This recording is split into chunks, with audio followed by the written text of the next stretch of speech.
ఇవాళ పోటుగాడు ముఖ్యమంత్రి కొడుకు కేటీఆర్ వరి రైతులు రైతాంగం అంతా రోడ్డుకెక్కిండ్రు. రైతాంగం అంతా రోడ్డుకి ఎక్కినా వీళ్ళ అయ్యకు మనసు రాదు.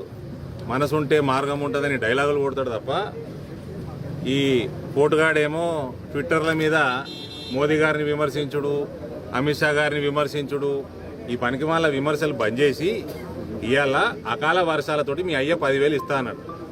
ఆ 10,000 ఇస్తాడా ఇయ్యడా, వాడు సాగు వాడు చస్తాడా మనకు తెలియదు. మార్చిలో అన్నాడు, ఇవాళ మే అయిపోతున్నది, ఇయ్యలే. ఇంకా ఫసల్ బీమా పెట్టలే మీ అయ్య ఈ రాష్ట్రంలో. ఇవాళ ధాన్యం తడిసిపోయింది, ధాన్యం తడిసిపోయి రంగు వేయింది, కొంచెం ధాన్యానికి మొలకలు వచ్చినాయి. ఆల్రెడీ రైతు డిస్ట్రెస్లో ఉన్నాడు. ఆ డిస్ట్రెస్ని వాడుకునే దౌర్భాగ్యపు అయ్యా కొడుకులు మీ ఇద్దరు. దాన్ని వాడుకొని ప్రెషర్లో ఉన్న రైతుని ఇంకా ప్రెషర్లో పెట్టి క్వింటాల్కి 8% ఇలా తరుగు తీసుకుంటా, ఒకటేమో తడిసిన ధాన్యము, రంగువైన ధాన్యము, మొలకలు వచ్చిన ధాన్యము పడేసుడే. అదే తక్కువ ధరకాయలకు 30%కో 40%కో అమ్ముకుంటున్నట్టు రైతులు. మళ్ళా వాళ్ళు ఆ బాధలు ఉండగానే ఇంకా బాధ పెట్టుడు, మీరు 8% తరుగు తీసుడు. మిస్టర్ కేటీఆర్, ఈ తడిసిన ధాన్యం, రంగువైన ధాన్యం, మొలకలు వచ్చిన ధాన్యం ఎథనాల్ ఫ్యాక్టరీలలో వాడతారు.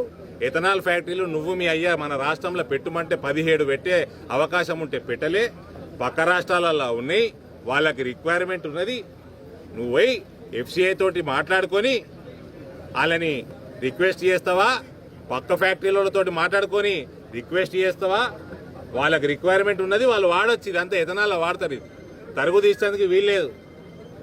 వాళ్ళు రైతులు కూడా రంగువైన ధాన్యం పడేయాల్సిన అవసరం లేదు. ప్రభుత్వాలు పనిచేస్తే ఏ ధాన్యపు గింజ కూడా వేస్ట్ కాకుండా అవుతుంది.